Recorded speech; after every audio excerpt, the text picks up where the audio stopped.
Star Wars, the fourth largest multimedia franchise in human history, only behind Pokemon, Mickey Mouse, and what the fuck? Winnie the Pooh. Star Wars is one of the most notable and popular slices of media to ever exist in world history. With 11 films, over 20 shows, dozens of video games, and hundreds of books, comics, and novels, the galaxy far, far away has cemented itself into our culture and has placed a permanent stamp on its impact on our pop culture forever. But there's one thing I started to notice about Star Wars, especially in recent years as they started to release more pieces of media after the sequel trilogy and even during its runtime. In recent years, they've started releasing more anthology series, prequels, origin stories, animated shorts, and just more official canon content now than ever before. But behind all of this production that they've been doing, Star Wars has constantly been repeatedly reusing one literary trend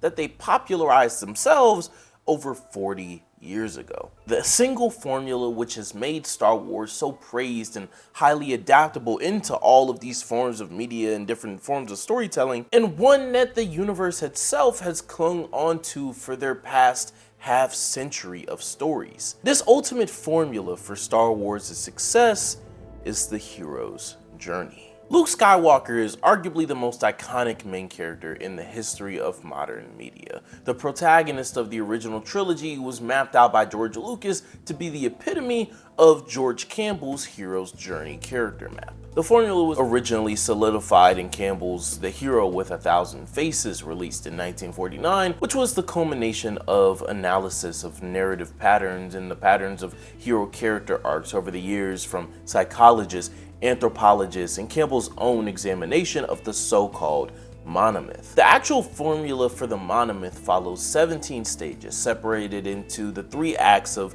usual storytelling. Now, the pattern has been simplified and streamlined over the decades, and it's actually more so Christopher Vogler's reinterpretation from 2007 that we're going to use because it's more broad and fits modern storytelling a little bit better.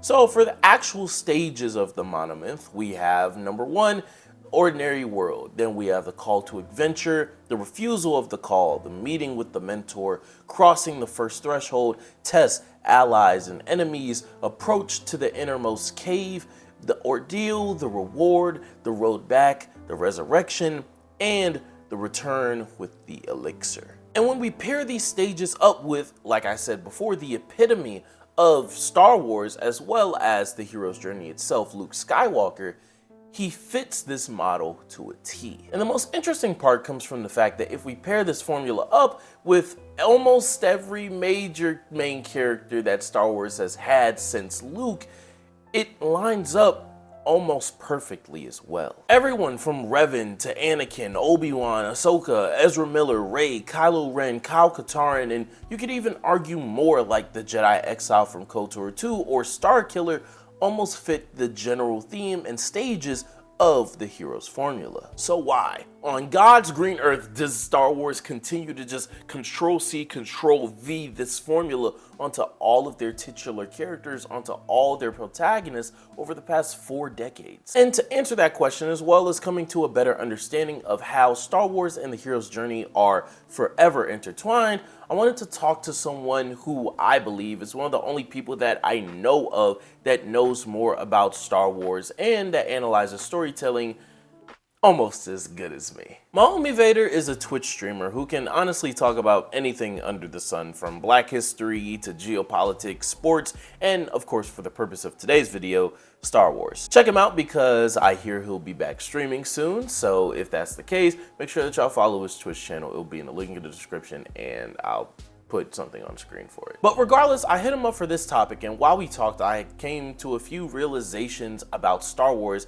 as a universe. Number 1 being Luke Skywalker is arguably the most important fictional character in the last 50 years of film and television. The standard he set in stone and generally popularized in the tropes of creating the perfect everyman, flawed, morally righteous, relatable, but inspirational hero has permeated itself in almost every major movie hero that we've seen since 1977. The level of cultural relevance Star Wars has had has majorly been built on the back of his many feats, his story, his friends, and how the Star Wars universe has grown on top of its impact more than 40 years ago. And given its cultural relevance and impact on media as a whole, it would make sense that Star Wars expands in size, structure, and story in order to create characters who could even hope to become as resonant with audiences as Luke. And by extension of that, they would attempt to replicate the formula twicefold, thricefold, again and again, to create characters who start in a mundane, ordinary situation for the world that they live in,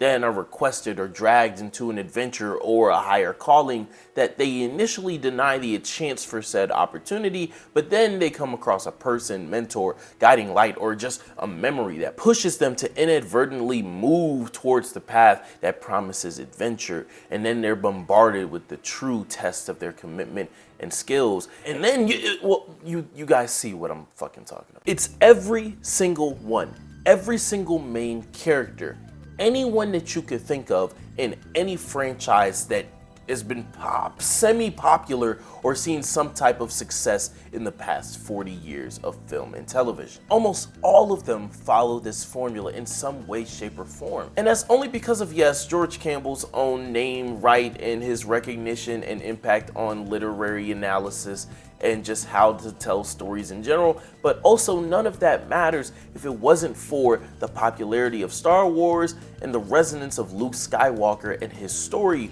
on the masses. The next thing I wanted to ask Vader was what made this literary formula so portable? What made it so effective that protagonists from any genre, any mood, or any time period could adapt the steps into their own world and create characters who have grown and become iconic in their own right? And it came down to a few things that fictional storytellers inherently, but also specifically George Lucas, have come to understand about what people experience in real life and what we want to see in our stories. You know, you want people to think, you want people to be emotionally moved, and there's a theory behind that.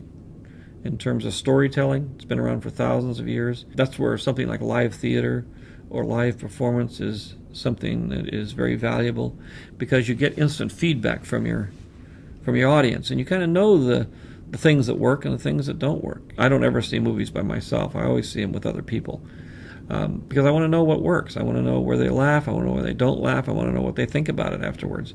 Because in the end, that's the art that I'm working with is trying to communicate in a way that is effective, and people react to.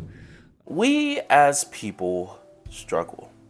We suffer from entities unforeseen. We fall when we're tired.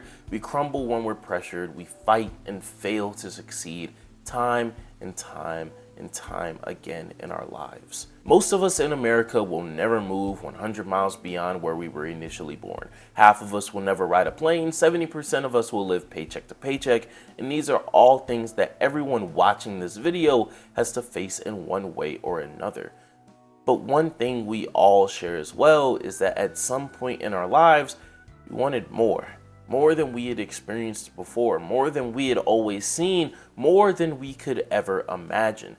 And so through fictional stories, through the power of imagination, by creating a setting that heightens the subtle elements of our own world and cultivating a plot that sheds light to themes and lessons masked in politics and action. Through the lens and the props, through the special effects and the storyboards, George Lucas was able to create a universe like our own, but with the heights and sights that are so beyond our understanding and comprehension that we became so encapsulated with a world full of characters that are just like us, with the same struggles, lies, challenges, and hopes that we carry on a daily basis in a world with much more possibilities. The key to Star Wars, and honestly the key to fictional storytelling, is the fact that when we see someone in media that is able to succeed under those same circumstances that we're given with on a daily basis, that bring us to a steaming halt,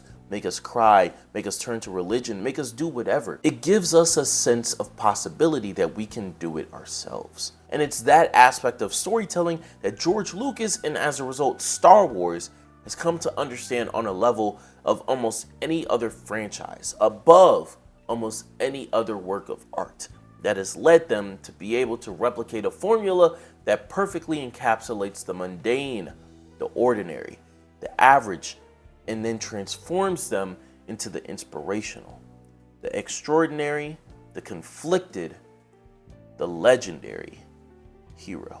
Shout out to my boy Vader for helping me with this video. I appreciate you and everyone else who's been watching this video and all this content. I hope that y'all have a good day. Peace.